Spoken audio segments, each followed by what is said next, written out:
Therapists of Reddit, what was your "you must be kidding me" moment? Doctor I used to work with told me about a woman who tried to commit suicide, so they put her in a safe room. She then proceeded to try and overdose on water, which he told me is possible but really dang hard to do. Never underestimate the mentally ill. The reason it's hard to kill yourself by drinking water is because it hurts and your brain tells you to stop. People with mental illnesses can sometimes chop off their own limbs or mutilate their genitals without batting an eye. I imagine killing yourself with water intoxication is easier than that. A client was going to probate court and thought he'd dress up by putting a non-slip sock on his collar as a tie. Trying to be supportive, I told him, "Nice tie." To which he replied, "It's not a tie, it's a sock, stupid." Sounds like someone who would give the same response no matter what you called it. One client of mine bites and eats his fingernails. Gross, but not unheard of. Then I learn he stores his fingernails in a box in his room to save them for a snack later. A little grosser, but he's about 9, so I'm hoping he will grow out of it. What finally made me want to vomit was learning that when anyone in his family clips their nails, fingers or toes, they give him the clippings to add to his box. So when he's eating nails from the box, they could belong to his mother, father, or siblings. Yes, I've addressed the parents about enabling this behavior, but it is still happening. Crap, I'm late. Mom and dad are both in counseling for sexual addiction. Dad is into bestiality. Stepmom is into anything that moves. Daughter, 11, was raped repeatedly by her real mom's friends. Parents are constantly watching pee in front of daughter and she sees multiple people go into bedroom and leave quickly. Parents wonder why daughter is very hypersexually and got kicked out of school for groping every boy in her class. Meanwhile, normie parents get CPS called for running in convenience store and leaving kid alone for 3 minutes in full sight on a cool day. I used to work with children that have autism and Down syndrome, which means a lot of play therapy. I had my moment when one of my clients wanted to sit on my lap while we practiced reciting animal cards followed with their corresponding noise. Forgot what animal noise I made that made him laugh so much that he ended up peeing on me from the laughter. That night was also date night. It's nice that there's a happy story in here. If a date wasn't impressed that your animal impressions are so good they made a little unfortunate fella literally pee himself laughing, then they're surely not a keeper. Intake clinician here. What brings you in today? I'm here for pee addiction. At this point, not the weirdest thing I've heard. Let's go with that. Okay, tell me about it. I watch it 3 times a week, for 15 minutes or so at a time. My girlfriend said I'm an addict and forced me to come in. I see lots of very extreme cases, but this was so minor that it made me stop for a moment. I sent them to couples counseling. Just today I conducted a threat assessment on a first grader who told his teacher he wanted to stab himself with a knife and die. Upon further questioning, he revealed that he and dad watch The Walking Dead together, and last time on the show he saw 2 people stab themselves to death because they didn't want to get eaten by the zombies. Why are you even watching that show? With a 6-year-old? My parents used to make a point of showing me all the pictures of hopefully staged dead bodies and general mutilation that made up a good portion of Rotten.com when I was a kid. Some people just don't seem to see the issue with exposing young children to very morbid things. Had a client who we found out was storing his own crap under his bed. He would then eat his crap for a snack. I am done for today. I will sleep now.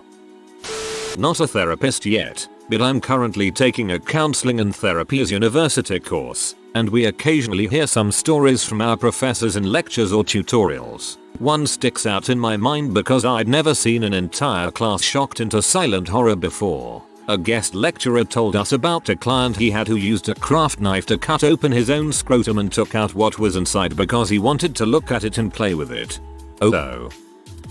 One that sticks out in my mind was a mother that brought in her 5-year-old for therapy because she was into Disney princesses, which are clearly sexual, and since a 5-year-old is non-sexual, this must clearly mean she's being sexually abused by a close family member. I've also worked with countless couples who have come to counseling for adultery, wherein adultery equals P. One client even became suicidal because she caught her husband jerking off after not having sex with him for months. I know everyone has different values, but come on, y'all.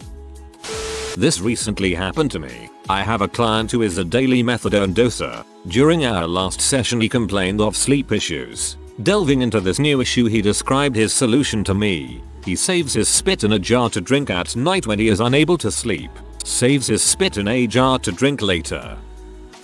Worked one summer at a summer school for special needs children about 2 years ago when I was 14. I was just a teacher aide, so most of what I was doing was playing with the lower maintenance children and just running errands for the teachers. One morning, I was helping the kids put their stuff into their cubbies and one of the kids was just standing in front of his, staring at me with his lunch bag in his hands. This was one of the more violent kids who would act up at the slightest of breezes. He was about 11 or 12 and had severe autism. I asked him if he needed help putting his stuff away and he replied with only some mumbling. I asked him to speak clearly and he said, "I'm going to hurt you." I was really confused and asked him to repeat what he said. He then screamed at the top of his lungs, "I'm going to hoo at you," and swung his lunchbox straight for my head. Luckily, I kinda expected this kind of thing to happen, so I was ready to duck, and he missed. I was not allowed to even touch any of the students because I was not trained to restrain them. So until the teachers got him under control, all I could do was run around the classroom as he chased me, until the teachers got him under control. Once the teachers restrained him, he was under control within about 10 or 15 minutes. When the teacher asked him why he did what he did, he said that he was angry because his dad didn't bring him to Denny's that morning. I was assaulted because a kid didn't get to go to Denny's. You almost got the grand slam yourself. I'm a speech therapist. That counts, right? And I see this little kindergarten who also has massive behavior issues. We are working on language and pragmatics because he enjoys calling people stupid freaking B and little dirty W and goddamn disgraces, most likely for attention. He will walk around the room calling me a stupid B, a smelly C, and repeating the word frick until he runs out of breath just to see if he can get a reaction from me. I would work on articulation with him because he doesn't actually say those words correctly, but I figured best to work on that later after I've got the swearing and name calling down to a minimum. I was working surveillance one night at a psych ward, keeping a close watch on a mentally ill patient. Right before my shift started, I was briefed that the patient had started eating one of the light bulbs and attacked a nurse. At around 5 AM he woke up and saw me eating there at the end of his bed. I said good morning and he didn't reply. About 15 minutes of silence went by before he stood up and stared out the window and said, "A person is most vulnerable while taking a crap." I didn't sit back down for the rest of my shift. I'm a therapist and have a few of these stories, but this story was actually told to me by a therapist friend of mine. He said that he was working in a mental hospital a few years ago, and he and other staff heard a loud scream from down the hall. They ran to go check it out, and got to a patient's room to see blood all over his face and hand and realized he had torn his own eyeball out. They tried to defuse the situation and start looking around for the eyeball. They couldn't find it. He had eaten his own eyeball. Not so much "are you kidding me" and more "what the frick." Have a master's in clinical psychology and currently working towards my doctorate. I laughed reading this question because I feel like I have at least one of those moments per day at my clinic rotations, regardless of type of setting. One that stood out the most was when I was working a camp for children with various psychological disorders, most with some sort of behavioral concerns. The girl I was paired with had a history of aggressive and violent tendencies. We went the whole day without any problems. That was until we were doing some group physical activity to wind down and focus before leaving for the day. She didn't like that this meant no longer playing with a certain toy, so she took off her shoe and threw at the little boy in front of her. He had autism and immediately started crying and screaming. While someone helped him, I turned to the girl to explain to her what she did was wrong. As I turned towards her, she punched me square in the face, then grabbed a hold of my hair, managed to pull out a good chunk. I'm about 5'1", and this girl was maybe 1 or 2 inches shorter than me and had about 20 pounds on me. Despite being 9 years old, trying to get a safe physical restraint was difficult and comical to say the least. Finally got some help from other staff and we were able to calm her down after about 15 minutes. The kicker was when we told her mom what happened. She basically dismissed the entire thing and laughed about it. So frustrating because you just know this kind of thing is reinforced at home as there is no punishment. The girl then starts hitting her mum, who grabs and holds down her arms. The little girl laughs, looks at me and the other staff member, and says, "Ugh, a little help over here. Are you going to let her do this to me? She's hurting my arm." I went home and did this weird laugh cry for a few hours. Luckily you learn pretty quickly not to take things personally and move on. So things were back to normal the next day. I do occasionally look back at that day just baffled at how quickly that whole situation escalated. Most of the other moments that come to mind involve poop in some capacity. My client told me his family didn't appreciate his interest in guns, to which he proceeded to tell me he is always carrying. He then places his gun on the table in front of me and asked if it made me nervous. It did. But we focused more about why he wanted to know if I was nervous, and it brought it back around to his family. From then on, I made sure to always have access to a door and never put the client between the door and myself again, just to be safe. I provided therapeutic counseling rehabilitation services for people with brain injuries. At a family conference I was trying to explain to the family that they needed to accept their son brother as he was in the moment and that he was not going to get much better than he was. They were being unkind to him, calling him stupid, etc., and generally being the worst version of family support imaginable. The family said they would never accept him as he was and demanded that I arrange a brain transplant for him so that he could go back to the way he was before the accident. I didn't react, but my student lost it and started laughing uncontrollably. She had to leave the room. The family was outraged at her and demanded to know why she laughed at them. I literally had to explain that 1. Brain transplants are not possible, and 2. If a brain transplant were possible, that would mean putting a different person into their son's body. They didn't grasp this and insisted I could do it if I wasn't too lazy to do my job. I felt so bad for that poor young man. I had a client, an older female refugee that I worked with for several months before she told me that she had court the next week and was worried because she could be deported if found guilty. She didn't tell me earlier because she was ashamed and suffered in silence. She was living with extended family and the family got busted for smuggling and selling cat, a stimulant narcotic. The family determined that she would take the fall for her husband and sons who were behind the operation.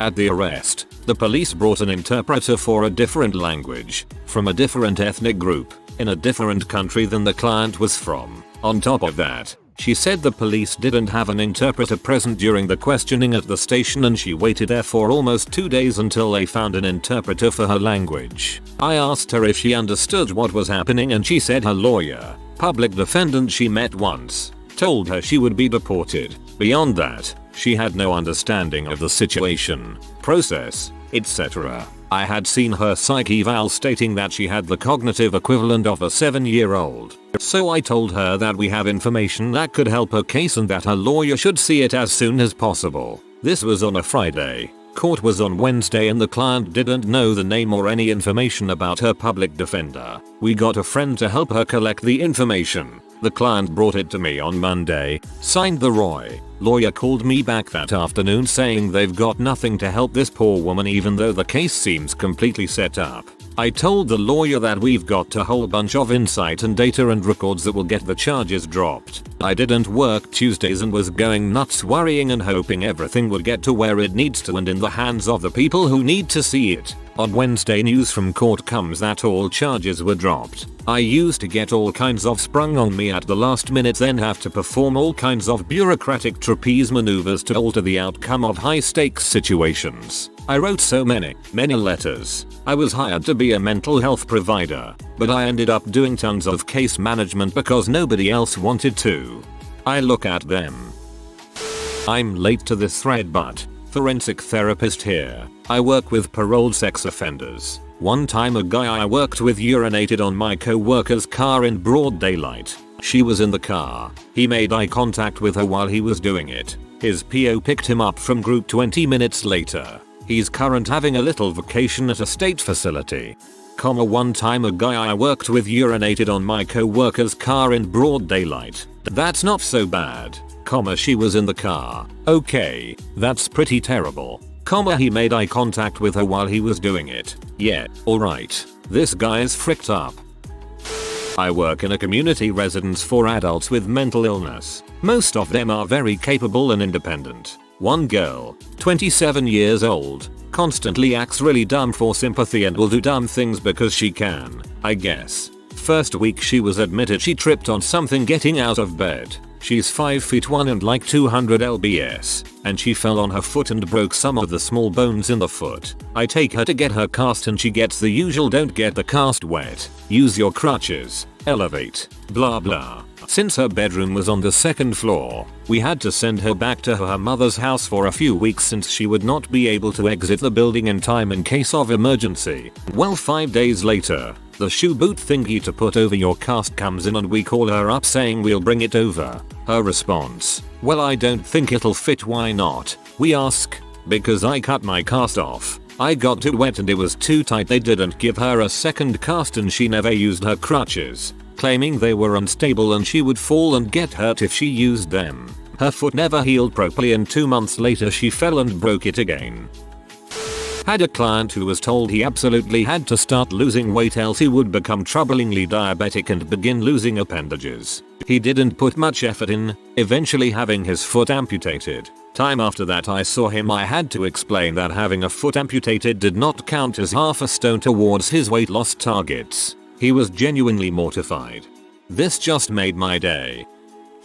Saddest WTF moment. Saw a woman who presented for anxiety in the emergency room. Interviewed her and found out what was making her anxious. The listening devices that had been placed around her home by the government. The lady had psychosis, possibly related to her recent pregnancy, although that part was not certain. And she had 2 small children and had been going more and more quietly psychotic. And her husband hadn't noticed. A very painful situation, but I'm glad we got her help. Funniest WTF moment. Also from my experience, a guy who was high on a cocktail of substances ran into a staff area, took the fire extinguisher off the wall and started filling the hallway with it, and then started shouting the lyrics to Sympathy for the Devil. It upset another patient who was waiting admission for schizophrenia and he freaked out and started saying Satan, Satan is here, and tried to run out of the front doors. It's the most chaotic situation I've ever been a part of. Was running an addiction treatment group. Some of the participants were referred by the court, usually for a DUI. The referral conditions were simple: if they finished treatment, they would not serve time in jail for the DUI. One of these court-referred DUI participants ran a limo service and showed up to group with a tablet and cell phone. He spread things out and proceeded to treat the space as his personal office. I intervened, explaining he would not be able to conduct business while participating in the group.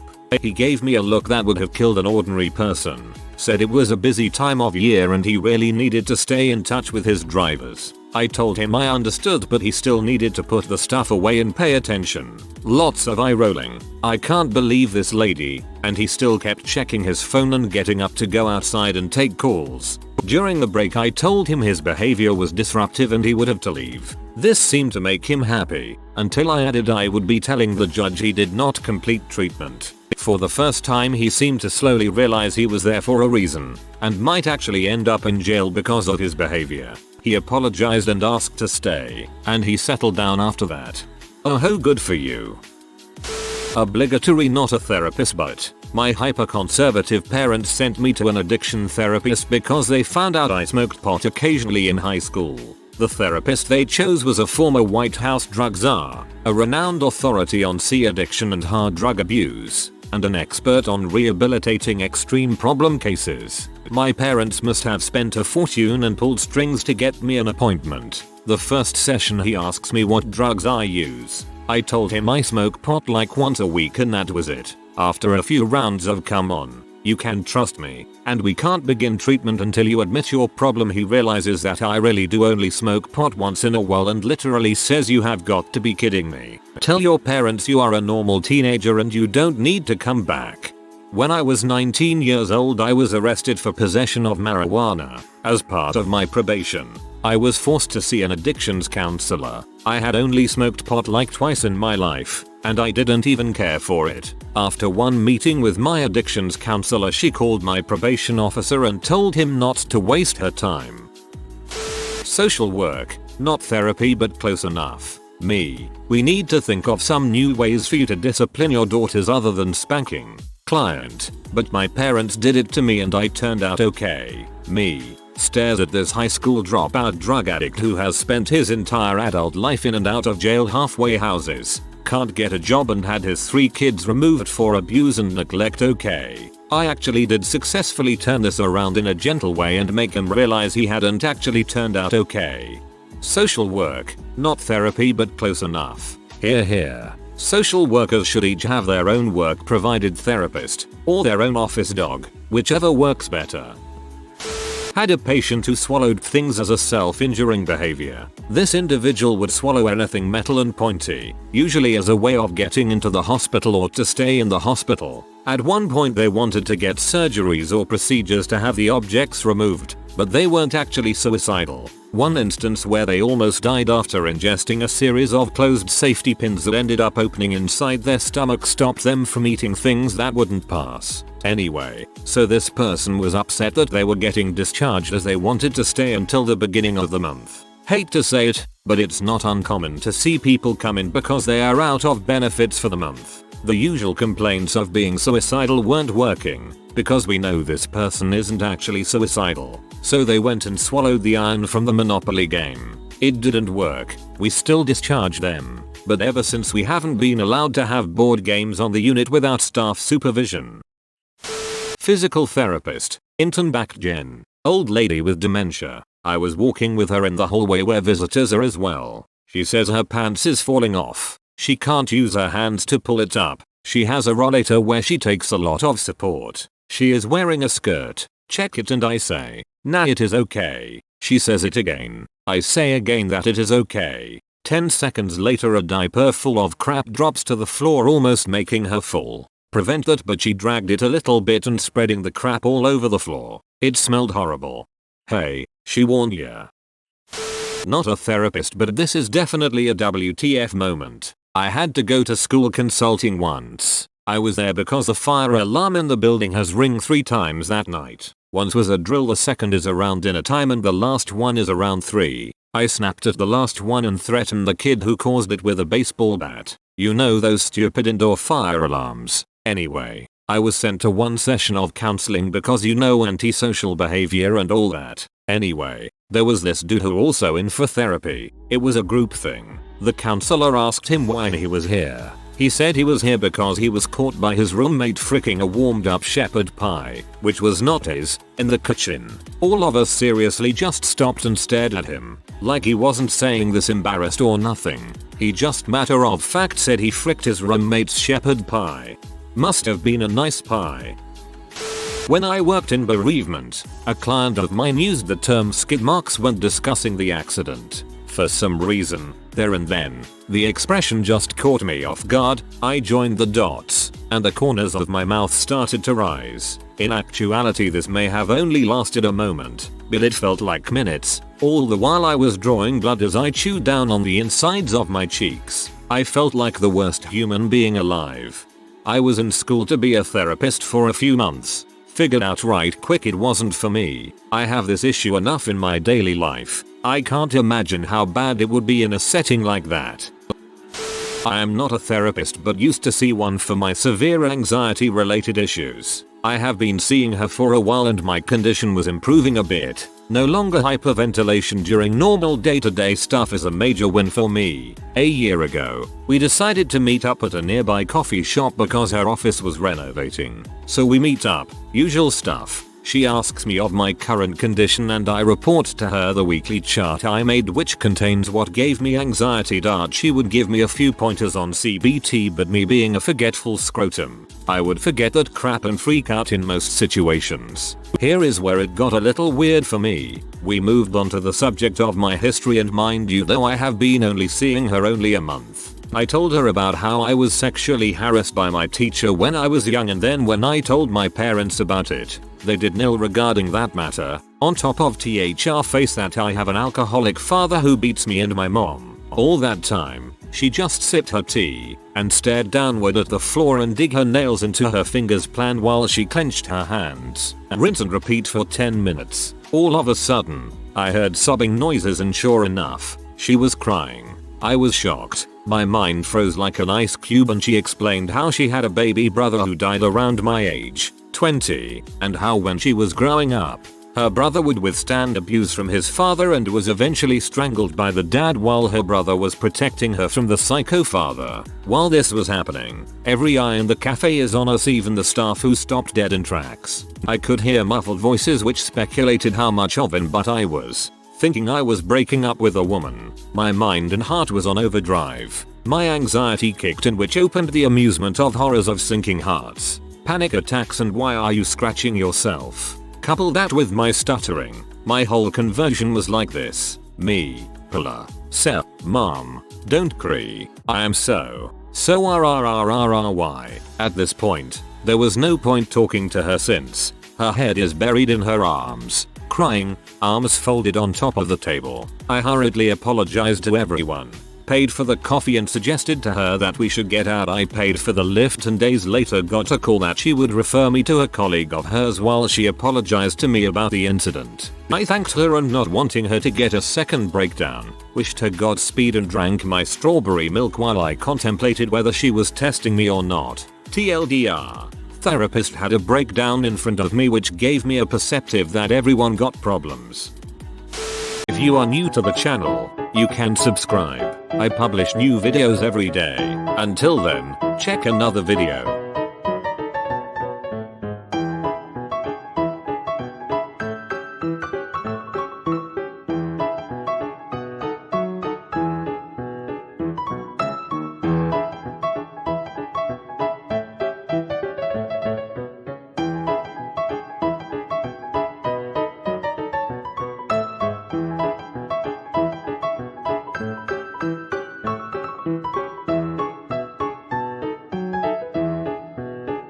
Bye for now.